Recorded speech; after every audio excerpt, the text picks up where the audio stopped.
James Whitey Bulger prosperaba sigilosamente. Era un maestro del engaño, cuya historia de vida difumina las líneas entre ser un hombre con un elástico código de honor y un infame matón.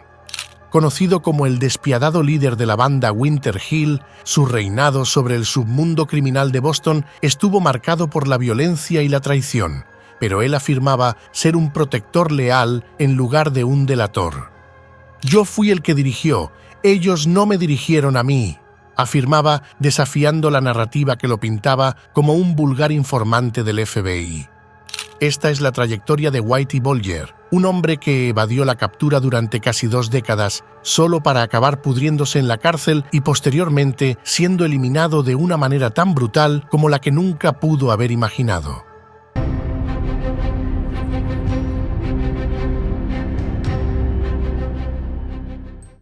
James Joseph Bulger Jr. nació el 3 de septiembre de 1929 en Dorchester, Boston. Era el segundo hijo de inmigrantes irlandeses que, como tantos otros, llegaron a Estados Unidos buscando una mejor vida, pero a veces el sueño americano se parecía más a una pesadilla, una que te arrastra sin misericordia.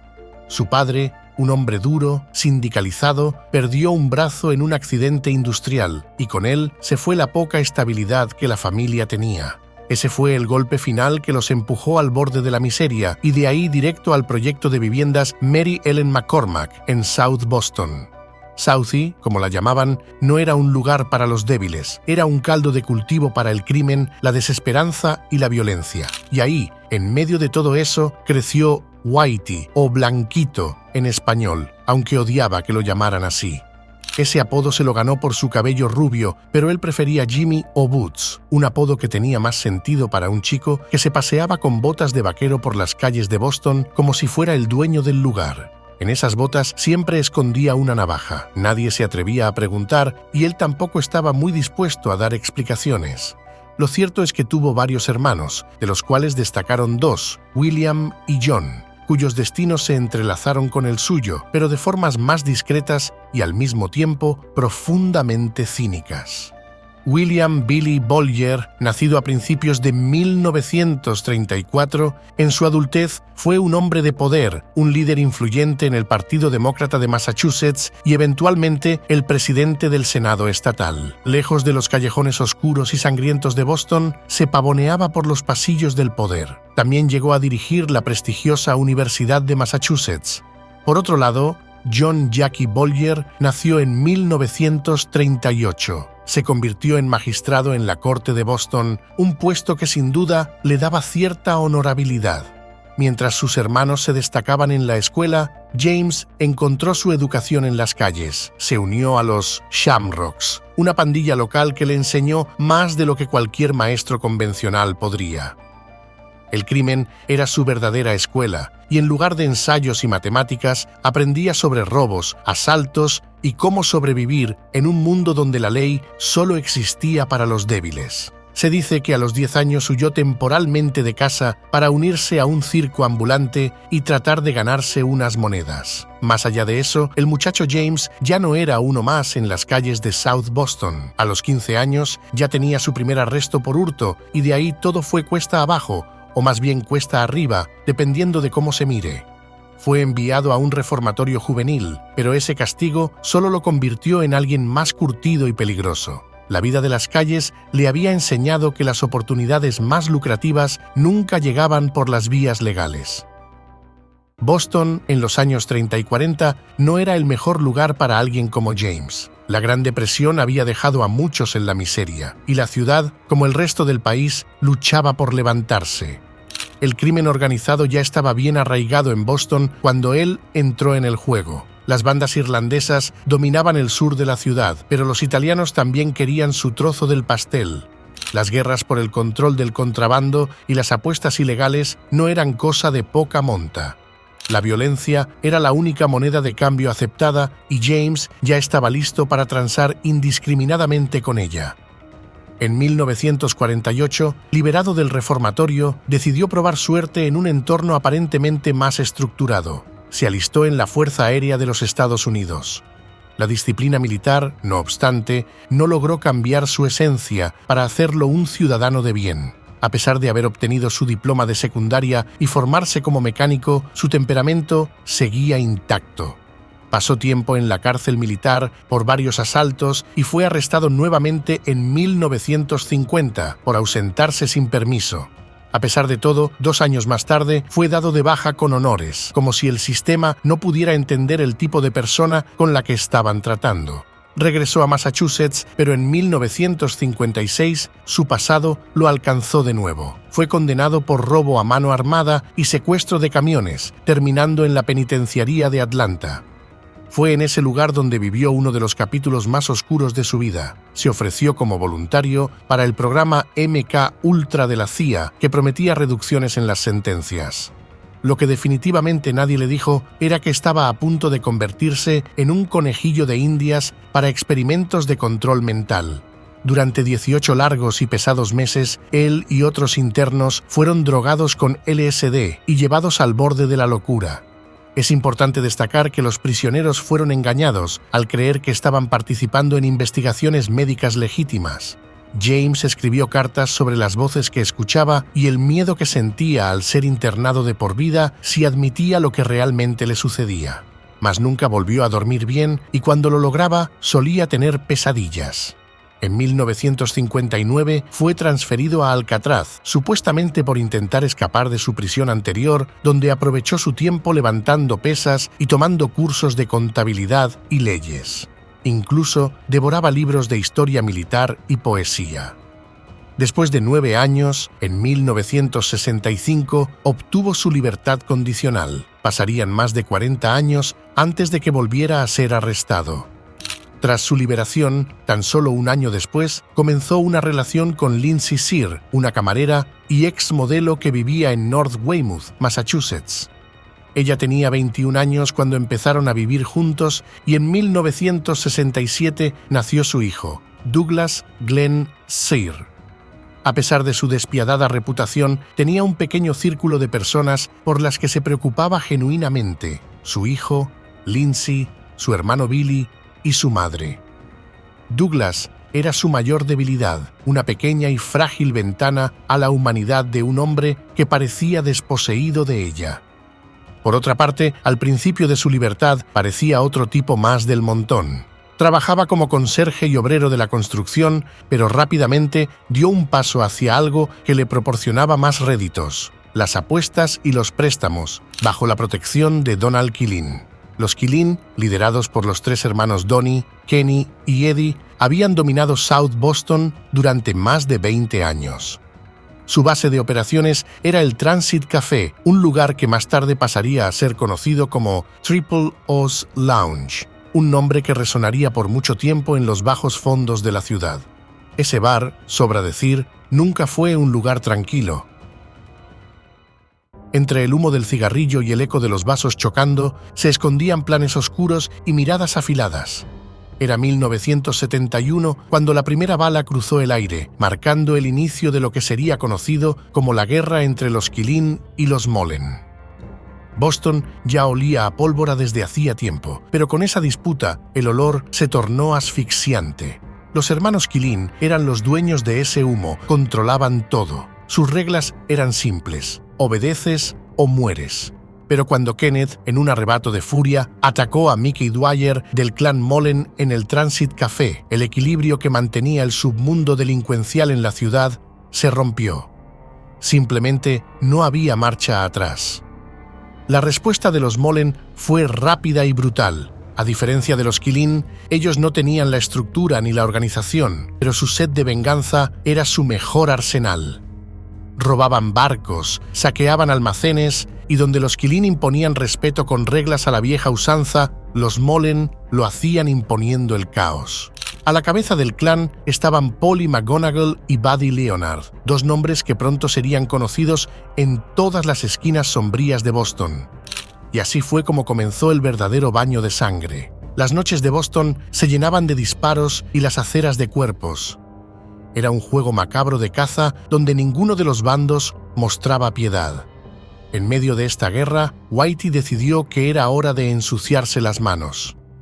Su primer objetivo fue Paul McGonagall, pero como en las mejores tragedias, todo le salió mal. En lugar de matarlo a él, James ejecutó a su hermano Donald, quien no tenía nada que ver con el conflicto. Sin inmutarse, Whitey fue directo a la casa de su mentor, Billy O'Sullivan, y le confesó el error. O'Sullivan, sin apenas pestañear, le dijo: «No te preocupes. De todas formas, no estaba sano. Fumaba, le habría dado cáncer de pulmón más adelante». En mayo de 1972, la balanza cambió para siempre cuando Donald Quillin fue asesinado frente a su casa en Framingham. Hay quienes dicen que fue obra de Whitey Bulger, pero otros insisten en que fueron los Mullen o tal vez ambos. Lo cierto es que tras la muerte de Donald, los Quillin perdieron no solo a su líder, sino también el control. Kenneth y los demás miembros del clan huyeron de Boston, con el miedo en los ojos y la certeza de que la ciudad ya no les pertenecía. Whitey, en cambio, vio la oportunidad. Se acercó a Howie Winter, el jefe del Winter Hill Gang, proponiendo un acuerdo. Winter no era tonto. Sabía que si mediaba la paz entre los dos bandos, podría quedarse con lo mejor de ambas organizaciones. Fue en un club nocturno donde se selló la tregua. De un lado estaban las sobras de los Quillin, con Whitey al frente. Del otro los Mullen, endurecidos y liderados por McGonagall y King. Howie Winter sonreía desde su silla, porque sabía que, al final, todos pasarían a ser sus subordinados. Y así fue. El verano del 73 trajo consigo una calma extraña. Las calles ya no eran escenario de matanzas, pero el silencio ocultaba algo mucho peor. Era el nacimiento de un nuevo imperio, uno donde Whitey se alzaba como el verdadero rey de Boston. Nadie lo sabía aún, pero el monstruo que habían creado acabaría por devorarlos a todos. Para ese mismo año, el agente especial del FBI, Dennis Condon, anotó en sus registros que James y Putney estaban extorsionando sin piedad a los corredores de apuestas y prestamistas del barrio. Whitey, con la ayuda de Winter, comenzó a eliminar a cualquiera que representara una amenaza. Los antiguos miembros de los Mullen fueron cayendo uno a uno. Polly McGonagall, quien había desafiado a los Quillin, ya no era más que un nombre en una lista creciente de muertos. Y Buddy Leonard, el otro pilar de los Mullen, pronto le seguiría.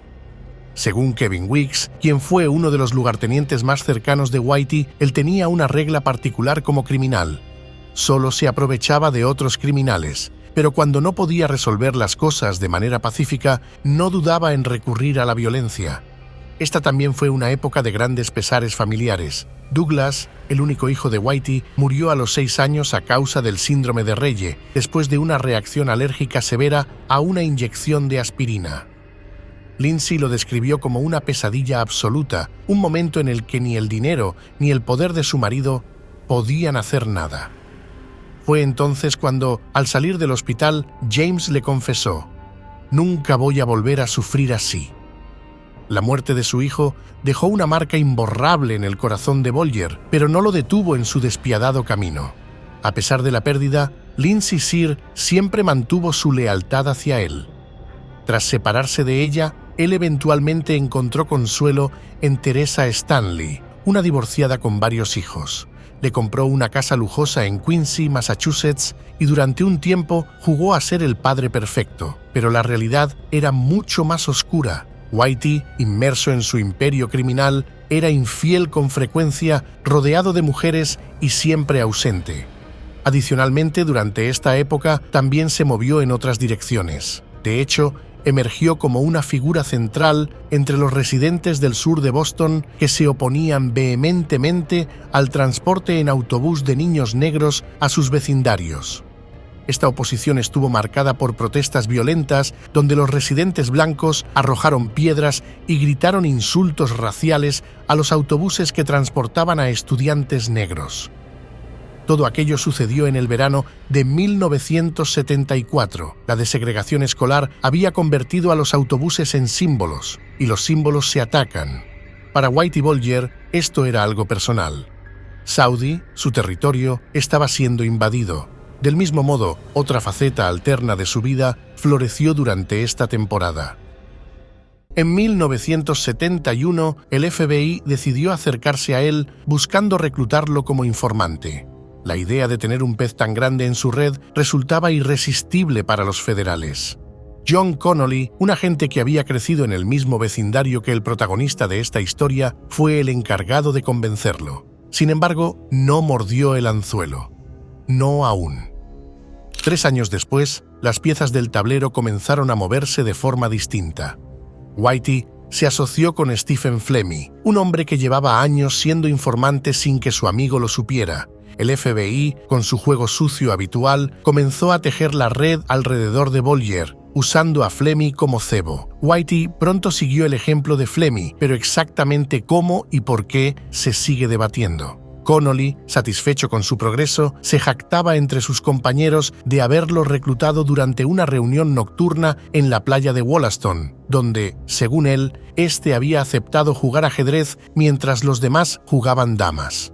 Con el paso de los años, la relación entre James y el FBI se fue consolidando, o eso pensaban los agentes, en especial Connolly, que veía en él a una pieza clave en su cruzada contra la familia criminal patriarca. Para 1979 ya no quedaba rastro de los días de guerra. La sangre derramada, los cuerpos en las esquinas, todo parecía un recuerdo lejano.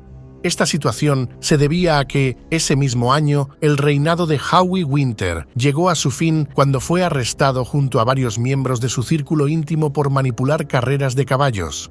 Bolger y su inseparable compañero, Flemmi, estuvieron a punto de caer con ellos, pero una vez más, la intriga jugó a su favor. Connolly y Morris, los contactos en el FBI, persuadieron al fiscal para que eliminara sus nombres de la lista de acusados. Así, en lugar de enfrentarse a una celda fría, fueron designados como conspiradores no acusados. Whitey sabía que era más fácil hacer caer enemigos detrás de bambalinas, pero Boston nunca olvidaría. La ciudad, aunque en calma, ahora le temía. ¿Cómo no hacerlo si James Bolger y Stephen Flemmi lograron evitar los cargos y aprovecharon el vacío de poder para tomar las riendas de la Winter Hill Gang? El cuartel general de la banda fue trasladado al garaje de Lancaster Street, cerca del Boston Garden, consolidando así su control sobre la ciudad. Bajo su liderazgo, la extorsión, las apuestas y el crimen florecieron más que nunca. Los pequeños negocios pagaban por una protección que jamás llegaba, y aquellos que se negaban a pagar simplemente desaparecían. Mientras tanto, Whitey consolidaba su poder, aprovechando la tregua para establecer su propio reinado de terror. Había algo casi poético en cómo aquel hombre que había comenzado como un simple peón de los Quilín ahora se erigía como el verdadero dueño de Boston. Además, con Winter fuera del camino, Bolger y Flemmi comenzaron a usar su posición privilegiada como informantes para limpiar el terreno de cualquier amenaza.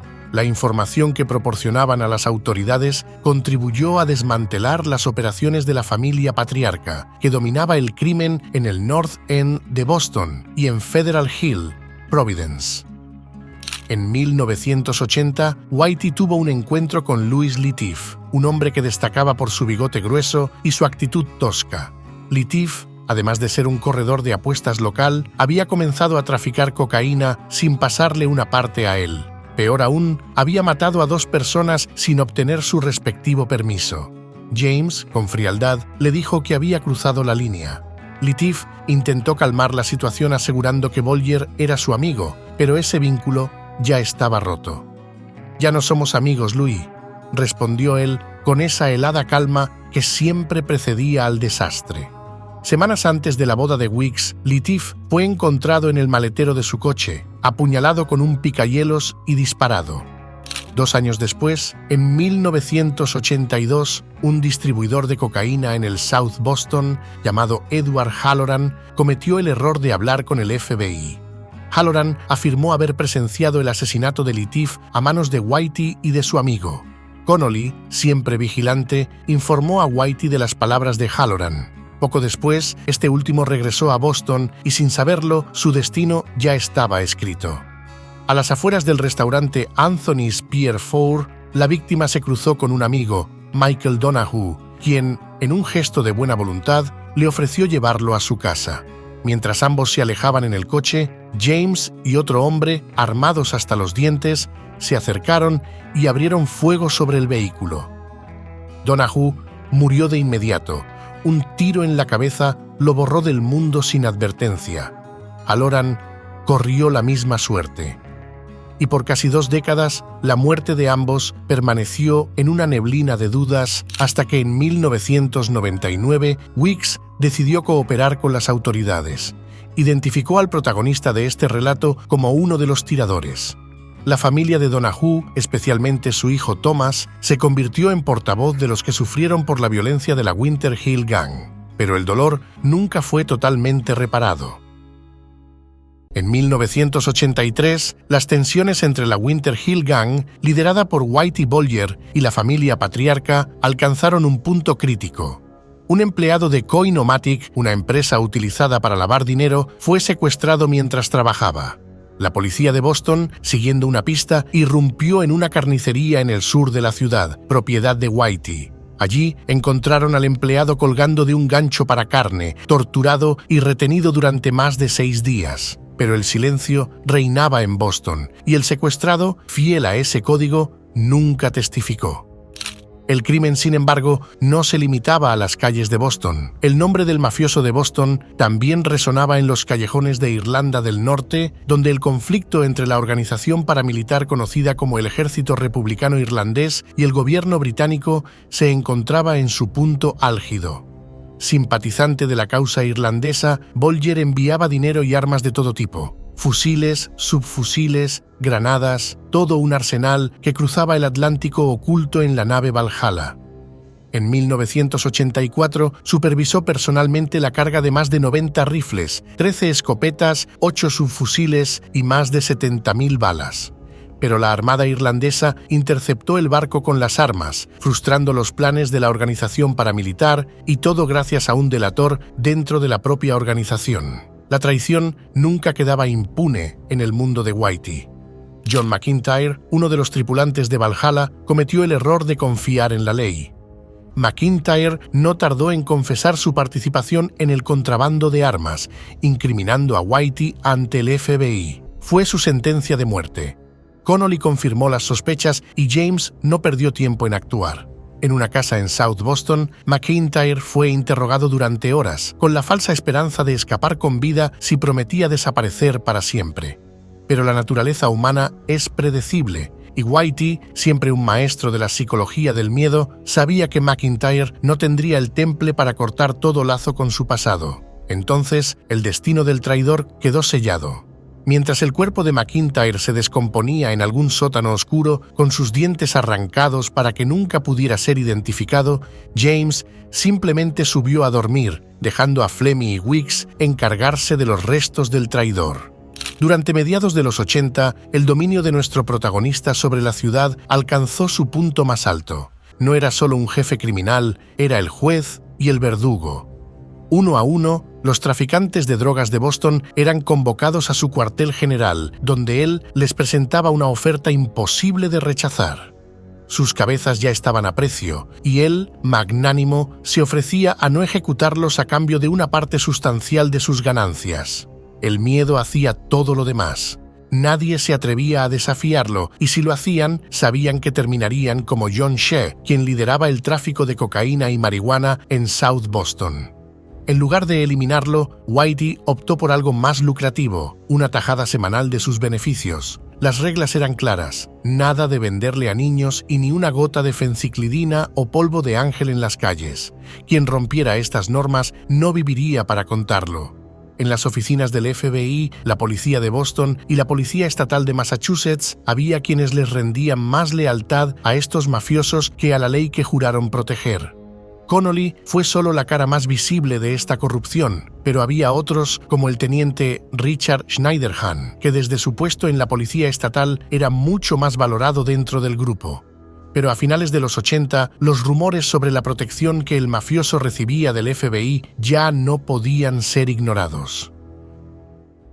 En 1988, el equipo de investigación del Boston Globe, conocido como Spotlight, reveló que él había estado operando bajo la protección del FBI en condición de informante. Y todo cambió 2 años más adelante, cuando Shea y su grupo fueron arrestados después de una operación conjunta de la DEA y las fuerzas locales. Aunque Shea jamás confesó haber pagado protección a Whitey, la leyenda de su silencio se extendió rápidamente por South Boston. Entre rejas, el capo caído en desgracia se ganó más de un enemigo por defenderlo, lo que, irónicamente, solo fortaleció la reputación del mafioso como un traidor que manejaba a la justicia como otro peón en su tablero.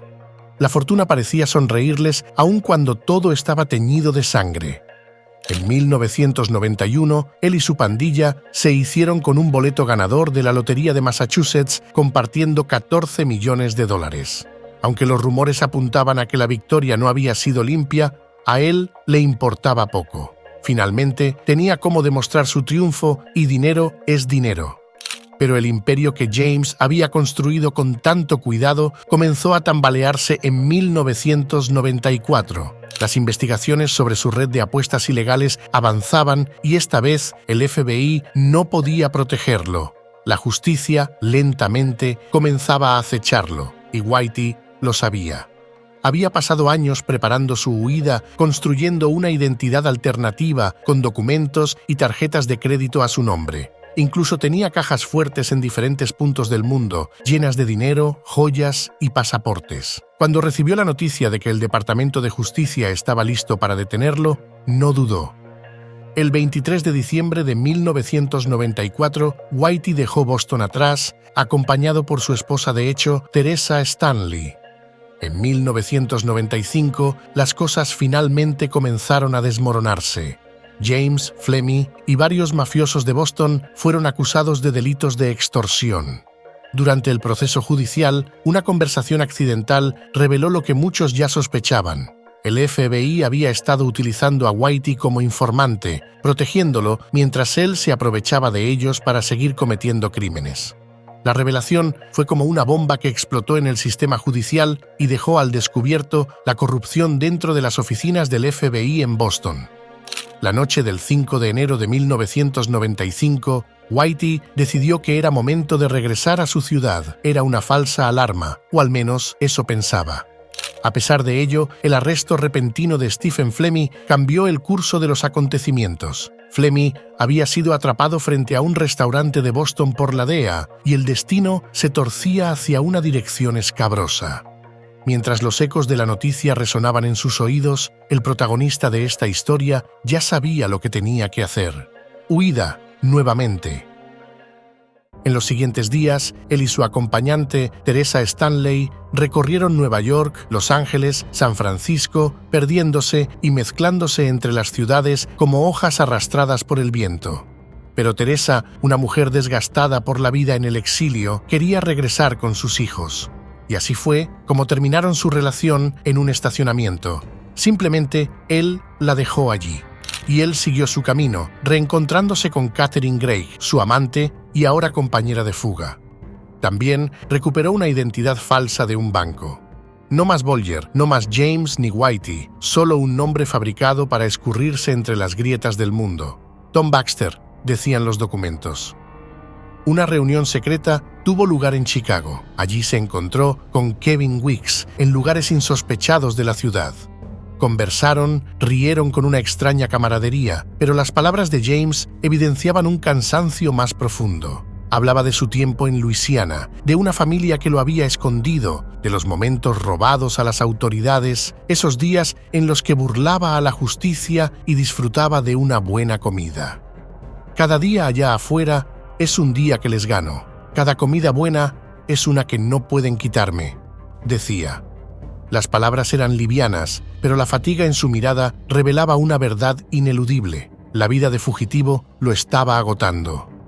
Meses después, en noviembre de 1995, Whitey y Weeks se vieron por última vez, y Bolger se veía diferente, más serio, menos bromista.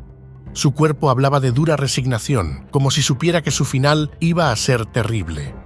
Weeks lo notó, lo sintió en su tono de voz, en la forma en que hablaba de una frase con cierto contenido filosófico.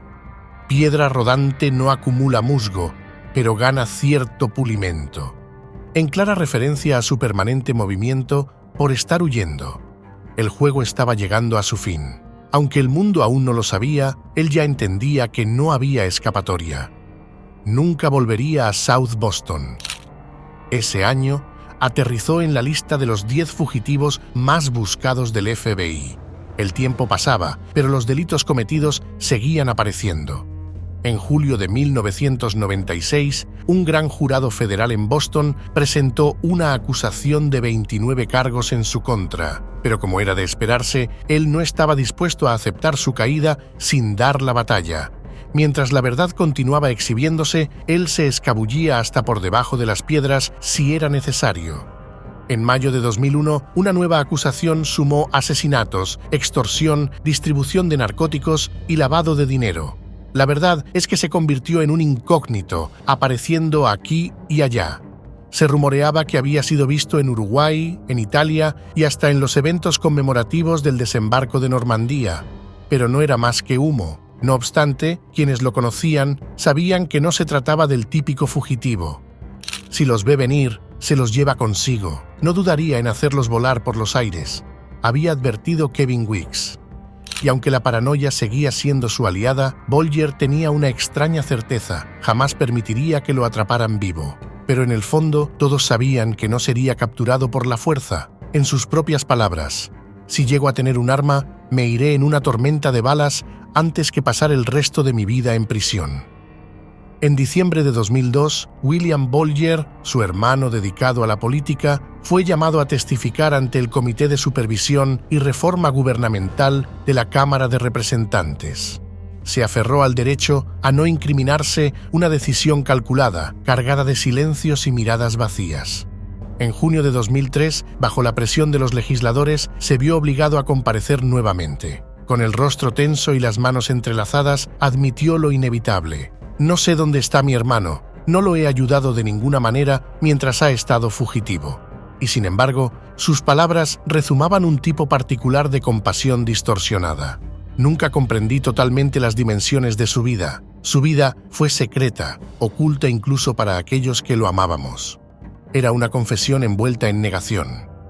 John Bolger, el magistrado ya retirado, fue condenado en 2003 por perjurio, mintiendo frente a 2 jurados cuando le preguntaron sobre los contactos con su hermano. La cacería duró 16 largos años. Whitey, a pesar de todo, seguía siendo un hombre meticuloso. Su bajo perfil lo mantenía a salvo. Finalmente, en junio de 2011, en un modesto apartamento en Santa Mónica, California, finalmente fue capturado. Contrario a lo que expresaba, los agentes lo sacaron sin resistencia. Fue el fin de su leyenda de invulnerabilidad, un hombre de 81 años con más de $800,000 en efectivo y 30 armas escondidas en su refugio. Lo que siguió fue una sucesión de revelaciones y acusaciones. Mientras el gobierno federal lo procesaba, él permanecía casi como un recuerdo de su antiguo yo.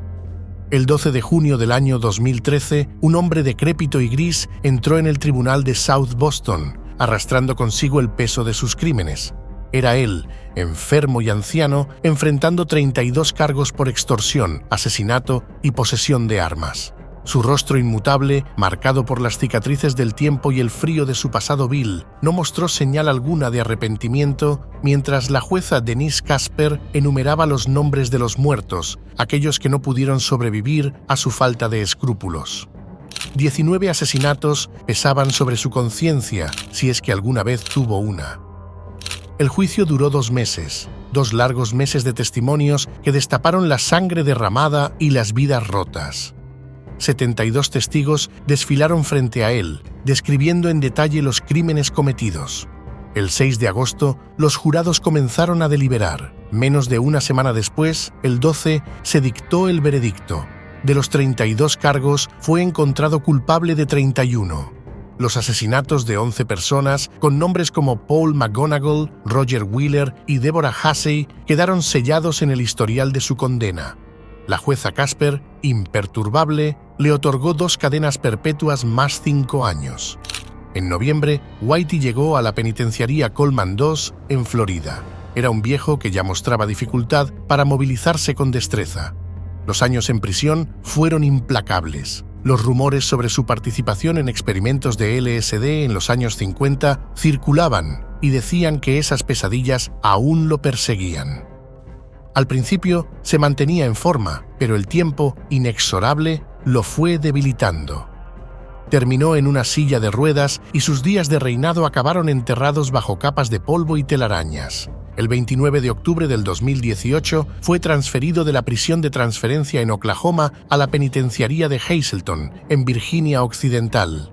Era un anciano debilitado de 89 años, atado a una silla de ruedas, esperando el final de su camino en una prisión conocida por su brutalidad.